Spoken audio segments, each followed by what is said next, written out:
that the brain is responsible for sensation of or movement of the other side of the body, right? That's a no-brainer. But the fact of the matter is, even though lower extremity generators, so that is the tissue in the brain that corresponds to the lower extremity, is on the other side of the body.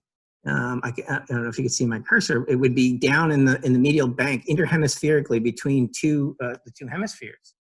Even though it's on the brain, it's in the brain on the other side of the head from the limb that we've activated.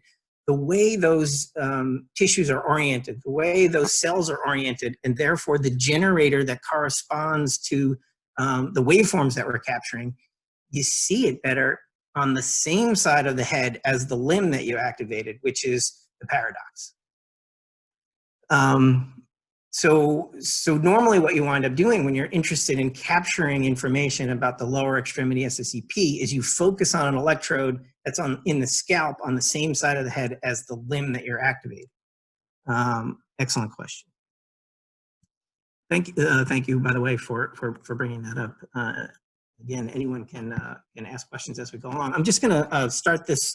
This is a brief video showing you sort of the dynamics of this somatosensory evoked potential using the median nerve as an example. And in the video, you'll see a little cursor press this button, which is to activate the stimulation, and then you'll watch impulses travel up the nervous system and then see corresponding waveforms as they pass the electrodes. And so you can see this little, I'm pressing the button now to activate the stimulus. And so you can see the impulse travel up and pass an electrode that we have in the periphery out here in Erb's Point. When it passes this electrode, you see the blip much early in the set of waveforms. Again, that tells us that we've got the nerve has been activated successfully, and we've got conduction in the pathway up to that point. And then you see the impulse travel further, and it gets to these slices of the brainstem, and you can see corresponding waveform that represents activity and structures of that brainstem. So in general, what we're seeing are the activation of what we call the dorsal column nuclei, or fibers going into or out of the dorsal column nuclei. So the pathway that we're focused on here, we call it the somatosensory pathway, but it's also called the dorsal column medial lemniscal pathway, because the information contained in this pathway travels up and down the posterior columns or the dorsal columns of the spinal cord, and then those fibers connect with neurons in the medulla that are in the nuclei in the medulla, and so those are called the dorsal column nuclei. But then the fibers from those dorsal column nuclei cross the brain and the internal arcuate and then head up to the thalamus in the dorsal column. So the pathway, in the medial lemniscus. And so the pathway is referred to as the dorsal column medial lemniscal pathway. And so this quote unquote subcortical representation of the pathway is showing you activation of subcortical structures, including the brainstem and thalamus. So those fibers go from the dorsal column nucleus up to here, this red thalamus. And then finally, I'll click the button again. Finally, the pathway makes its way all the way up to the brain. And as we said before, the median nerve upper extremity cells are represented laterally.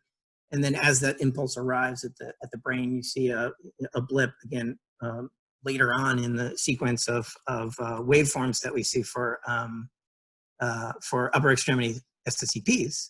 And so we know that those recording sites, those samples that we're taking throughout the body, tell us a little bit about the pathway and what's happening in it, and where we have conduction, where there's continuity in the conduction. And so the good thing for us is that the waveforms that are represented here have very characteristic shapes, and we can expect where they're going to be and what they're going to look like, et cetera, et cetera. And so, again, focusing on the waveforms in the top row here, which correspond to the end of the pathway, where it's the end of the short latency portion of the pathway for us. There are waveforms that carry on well after our SSEPs, but we don't use them in the operating room very often. So the short latency pathway for us ends in this primary sensory cortex. And we have these up, down, up waveforms. Of course, it all depends on how you're recording it, but typically an up, down, up waveform for upper extremity SCCPs in the cortex, and a down, up, down waveform for the waveforms corresponding to the lower extremity SCP activation. And we, generally speaking, in the population, these have a certain expected latency. And the good thing for us in the operating room is while there's a normal distribution in the population, we actually use the data that we collect in the beginning of the procedure as the baseline for that patient. And so kind of almost doesn't matter where they fit in a normal bell curve distribution of their responses, because you're going to use their responses as the way of measuring anything that's happening throughout the procedure. I'll get to that again in a moment. But they have a very characteristic waveform and an expected latency. So, for example, focusing on that upper extremity somatosensory evoked potential recorded from the scalp corresponding to the brain, this little upward deflection here usually comes in at about 20 milliseconds. And the way we typically record it is an upward deflection and a negative potential. Upward is negative. And so we call that an N20. So that's one of the parameters that we then measure to determine if there are any changes in the activity of the somatosensory pathway. Has the latency of that peak at 20 milliseconds shifted? And typically shifted earlier is less concerning, if concerning at all, than shifting later, which is more of a concern. And then usually you can see this, you have this upward rise followed by a downward trough. And what you can do is you can put markers that will represent that peak and that trough. And you can see that represented here. That's one of the mechanisms we use to represent what the size of that potential is. And another characteristic of these waveforms that we're watching throughout the procedure to determine if there are any significant changes in function of the somatosensory pathway. And so if those amplitudes decrease over time, particularly if they decrease precipitously, if they're very gradual and slow, it means one thing. If it happens all of a sudden, it means another, and it's much more concerning, as you saw in our carotid endarterectomy example. Similarly, we have a P37 for the lower extremity because it's a downward deflection under normal recording conditions, so it's a positive waveform, and it normally comes in at about 37 milliseconds. So then we measure the trough of that to the peak, the trailing peak, which is P45, and we can determine the amplitude of those cortical waveforms. So basically what we're doing, and we'll get into the details of the standards for the rest of the waveforms, but basically what you're doing throughout the procedure is you're watching these waveforms and comparing them to the traces that you obtained early in the procedure, and you're looking at where you may see deviations from those earlier waveforms. It may be that you see a deviation just in the cortical representation, or you may see a deviation in the cortical and subcortical representation, or you may see a change in all of them. And all of those scenarios have different interpretations. So again, you're using the information you have on these different from these different recording sites to triangulate where the conduction may have where the conduction may be blocked.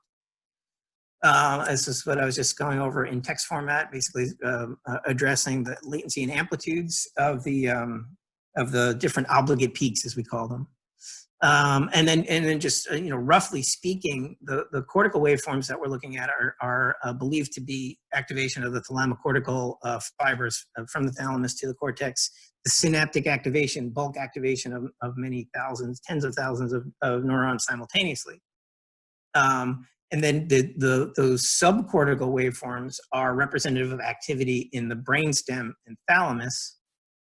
And then the peripheral recordings are representations of activity in the peripheral nerves or the plexus that corresponds to the activated nerve. The good thing is that we have a really great understanding of the blood vessel to functional tissue relationship. And so, for example, I'm going to highlight this one, the middle cerebral artery, which is the artery that perfuses. And if you take your hand and you put it on the side of your head like this, that's basically the brain territory that's perfused by the middle cerebral artery.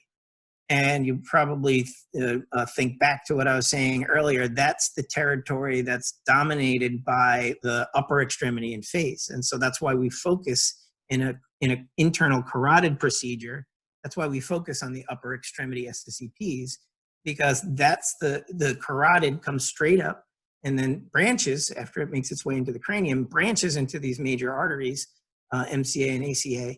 And MCA is right there, again, perfusing this tissue that corresponds to the upper extremity.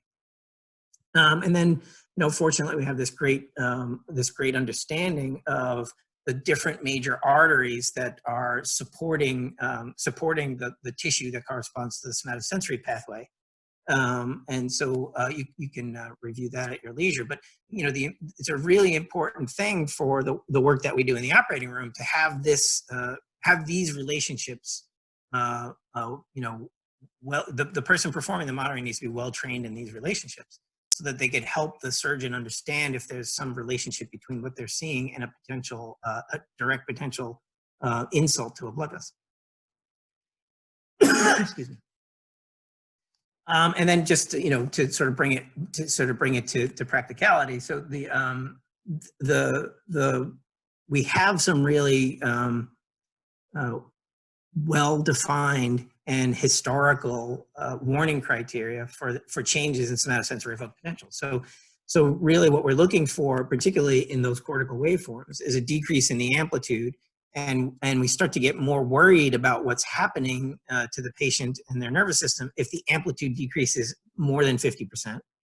And then the other warning criteria would be if the latency shifted out by 10% of its total latency. And so we're watching both the position of those recordings throughout the procedure and how big they are. And it's interesting because there's some evolving perspective, and it's the kind of thing where I'll go back for a second. There's this very precise warning criteria, which is one of the benefits of SCPs, but really you start to get a sense in surgery that even if something changed but it has not matched the warning criteria and it happens precipitously and at a specific stage of the surgery, you may bring it up to the surgeon just to let them know, hey, I'm starting to see something happening in my SSCPs. There's been a lot of focus lately on optimizing the recordings. And for some of us, this will be like, oh my gosh, that's what we've been doing forever. But really, there hasn't been a lot published to represent the optimal approach for capturing the somatosensory evoked potentials, particularly the ones recorded from the scalp corresponding to the brain. And so this is a recent publication. These are data on the left here in gray and black, data from a recent publication by Dr. Hussein and his group. And basically, you don't have to get into the details. Basically, these are 3 different ways of recording the same, or trying to capture the same activity in the brain. And you can see there's an enormous diversity of those waveforms in the same patient when you're looking at the activity of an individual nerve, activation of an individual nerve, but even more so when you compare the left and the right. So this would be left posterior tibial nerve activation. This would be right posterior nerve activation. And then in blue and white on the right-hand side, this is one of my favorite teaching examples. Again, if you look at the top trace and the bottom trace, the left-hand column is left tibial nerve and the right-hand column is right tibial nerve, or somatosensory evoked potentials corresponding to the left and right tibial nerves respectively. And you could see if all we chose was this channel, this CPZ to FPZ channel or derivation, in order to capture the activity of for this patient in this procedure, we would have said, oh, doc, we could protect the right side today, but we're not going to do a great job of protecting the left side, sorry. On the other hand, if we chose this other derivation at the bottom, this CP ipsilateral to CP contralateral, which is what the I and C correspond to, we would have said the complete opposite. We would have said, oh, doc, sorry, we're going to do a good job of protecting the patient's left side for this procedure, but a horrible job of protecting the right side. And so the point is you should always be looking at this from multiple vantage points to try and optimize the recording and give yourself the best chance of being able to help the surgeon in a procedure. Again, these are ironic, in my mind, recent developments in somatosensory evoked potentials, because a lot of us have been doing this kind of stuff for a long time and teaching people to do this for a long time. And then don't get spooked by the fact that there's a gazillion traces on the screen right now. You don't need to go through the detail. I'll tell you the main point of this screen, or points, I should say. So there are many derivations represented to try and capture the SSCPs corresponding to the posterior tibial nerve activation. And there's good reason why that's been the focus of how to optimize your SSCPs. It's way harder to get a posterior tibial nerve SSCP than it is to get an upper extremity SSCP, just because the volume of tissue that corresponds to the tibial nerve in the brain is smaller than the tissue that corresponds to the upper extremity. But also, and maybe more importantly, is because what I showed you before, the tissue that's generating this is further from the electrode that's on the scalp, and I'm making, you know, two hemispheres of the brain with my hands. It's buried deep interhemispherically, and it's oriented in a way that's really not convenient for us to be looking at it. You know, again, that's part of the reason why there's this paradoxical lateralization.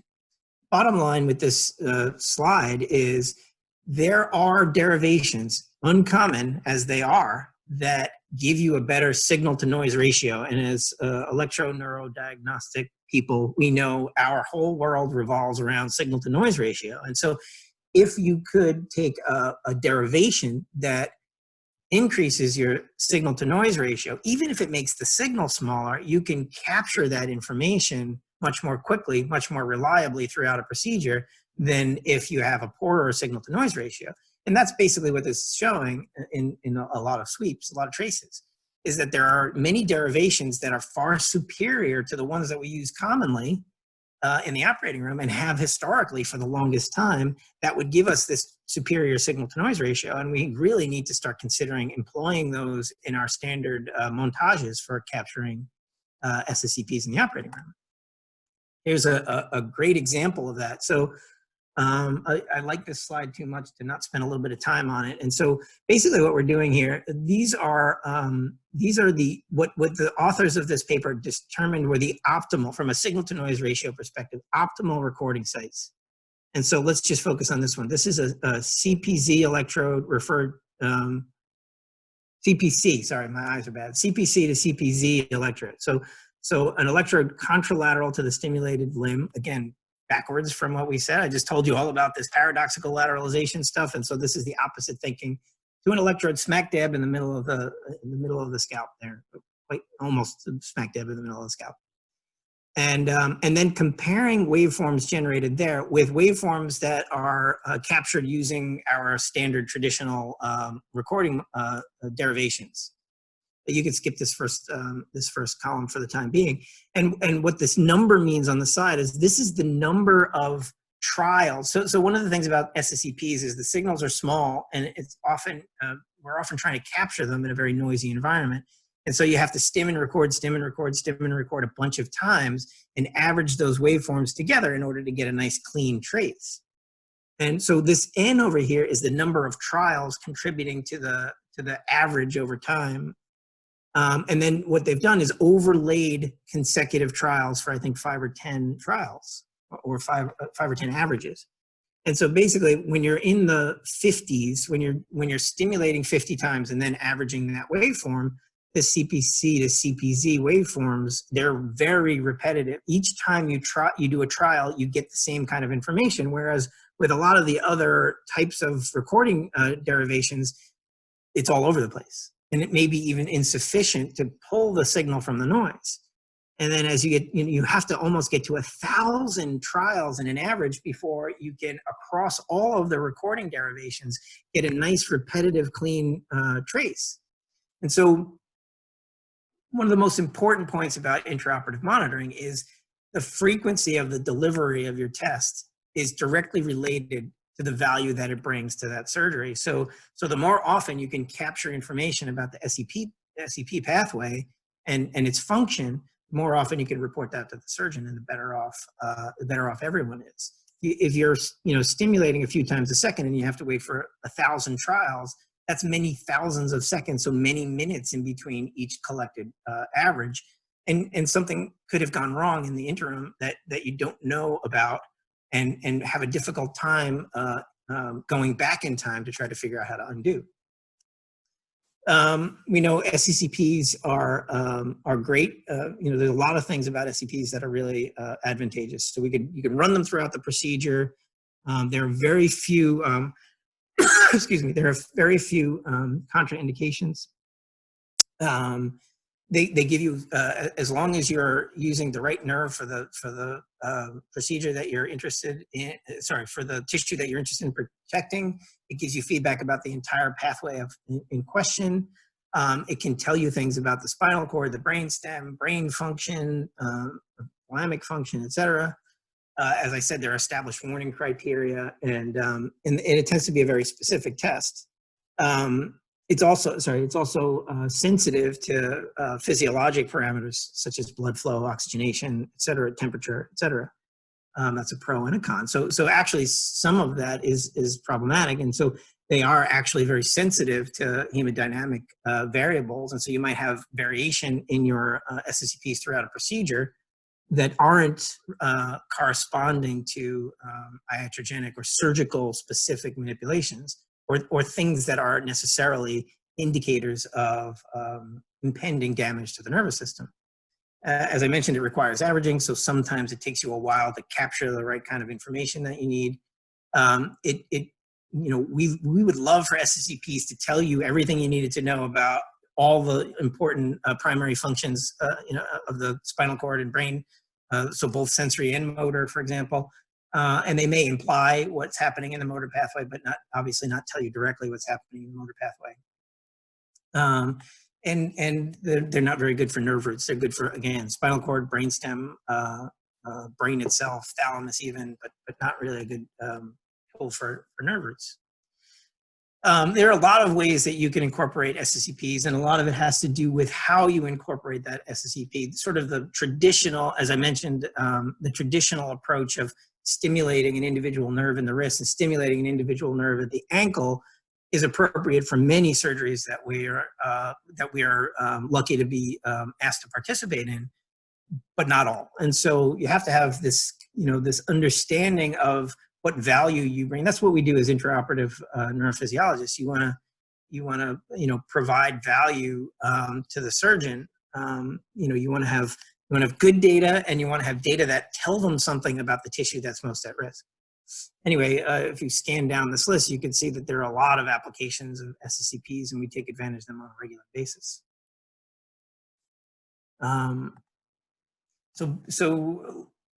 Let's get into some of those specific applications. I did thank you, by the way, again, for letting me be dramatic in the beginning of the procedure and leave you all hanging on the on the what happened here. It was very purposeful, and I'll get into it now. Again, the waveforms that I was showing you early in this presentation corresponded to data that was captured during a carotid endarterectomy. And as I showed you, again, just focus for the time being on these this row of traces at the top here. I said that when we started the procedure, we had very nice waveforms that represented healthy brain on both sides of the body. And then they placed this temporary clamp on the carotid to suspend perfusion through the carotid so they could open it up and take the plaque out. And lo and behold, this patient's collateral flow from the other side of their neck and brain was insufficient to continue to perfuse the operative side. And we started to detect impending injury through this decrease in SCCPs. Told them about it. They put in this shunt. So again, it's this bypass that will bring blood back to the brain by going around the site of the surgery or the decreased perfusion caused by the intentional clamping. And then normally that means the procedure just proceeds, and it goes on. They take the plaque out, and everybody cheers when they're closed, and blood flow goes back, and the patient remains intact. But this is what happened in this procedure. And so suddenly Nestor and I are sitting in the room, and actually I had walked over to the surgical table because this was a new environment for us. We had just started working with the surgeon. Nestor was getting his initial experiences with carotid endarterectomy, and I wanted to build a relationship with the surgeon to say, hey, look, we helped you today by telling you needed to shunt, and this patient could have turned out bad, and I'm blah blah blahing. And Nestor stayed at the machine, and to his credit, he was like, Chris, hey, Chris. And I was like, hang on a state, man, I'm trying to help me. No, you want to come over here and talk to the surgeon? He was like, it's happening again. And I said, no way, no way. And I walked back over to the machine and I was like, wow, Nestor, tell him, you know, get in here. You're 100% right. And so we communicated with the surgeon and he immediately assessed the circumstance. And normally in this situation, if we were live, I would ask for a volunteer in the audience to say, what do you think happened? I'll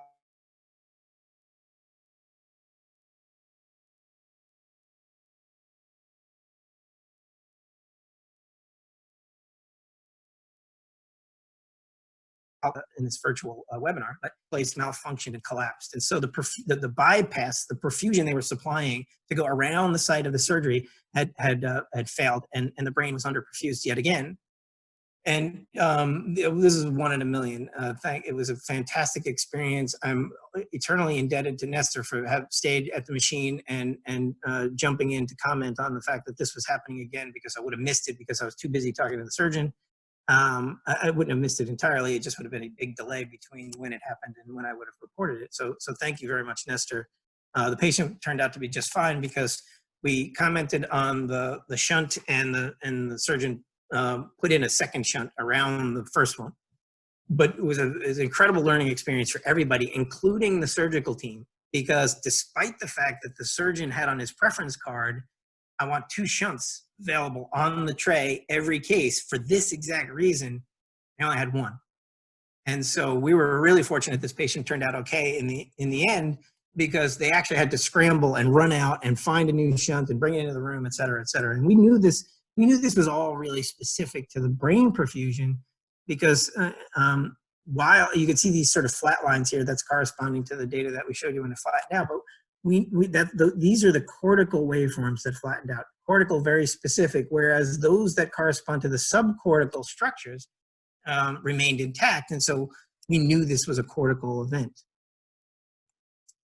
A very recent paper by a good friend of mine showing that even in surgery that's not specific to the carotid artery, you could have events like this. And so on the left-hand side, we have corresponding waveforms to the upper extremity SCPs, but during a procedure for an anterior neck disc removal, you know, they go in the same way that they do for an internal carotid, and so they can compress the carotid. And it turns out this patient had a very special kind of vascular anomaly, and the perfusion from their collateral perfusion was too poor for them to maintain perfusion to the surgical side, and they had to remove the retraction in the surgical site. One of the other, I'll try to get through these next couple of slides quickly so that we have times for questions and answers at the end here. Major application is, this is not necessarily a new one per se, but the way we're looking at it is very new, and that's to be able to map the brain. So up here in the top right-hand corner, you can see a representation of the brain. The yellow strip here is separating posteriorly the sensory cortex and anteriorly the motor cortex. And as you can see in the image here, we'll get into brain surgeries typically for removal of tumor, where the tumor is near or abutting these primary functional brain areas, particularly the motor area. And we could take what we call a grid or a strip like this one. You guys probably use them all the time for, looking for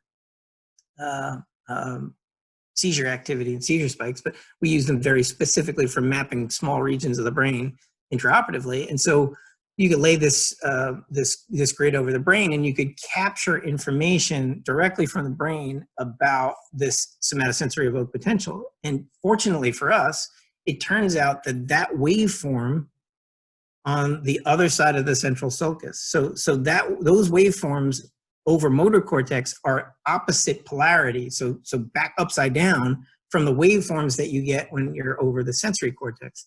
And so if you follow the numbers from one image to the next, you can see kind of the arrangement of this grid on this patient's brain. And that yellow stripe that you see in the image in the top right-hand corner would go right across between 6 and 7 and 2 or 3. And so we could tell the surgeon confidently in the operating room, the stuff under 7 and 3 is likely to be motor. The stuff under 6 and 2 is likely to be sensory, because you may be able to discern from the from the image in the bottom right, it's really hard to tell what tissues are corresponding to in an open cranium. Skip that one. This is, I'll just give this one last example because it's near and dear to my heart, and then I'll turn the microphone over to Nestor. But another real recent application of somatosensory evoked potentials is to map the back of the spinal cord. So in the bottom right-hand corner, you see an image of it's a schematic representation of the spinal cord. And in purple here, we have the dorsal columns. What I should have commented on earlier is that there's two parallel pathways. The one for the upper extremity, or nearly parallel pathways, the one for the upper extremity and one for the lower extremity. So the lower extremity fibers are anatomically oriented towards the midline.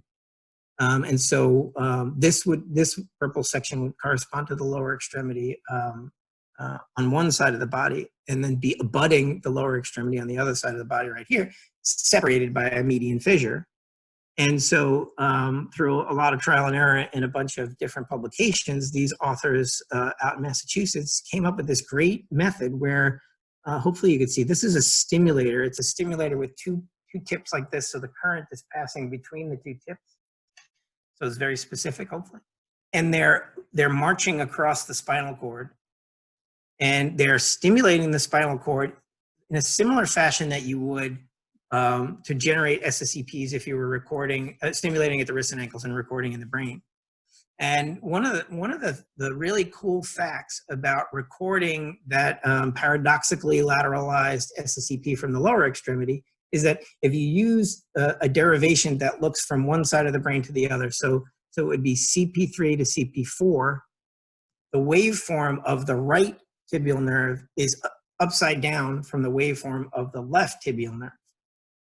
And so they took that information and extrapolated to say, well, I bet you that also means that an SCP generated from the left dorsal column pathway would be the opposite polarity of the right dorsal column pathway. And in fact, it does. So they marched across the spinal cord, so basically stimulating across this surface here, which you can see them doing in these images here. And what you see is this top trace here goes up, down, up, and the bottom trace goes down, up, down, corresponding to opposite sides of the spinal cord.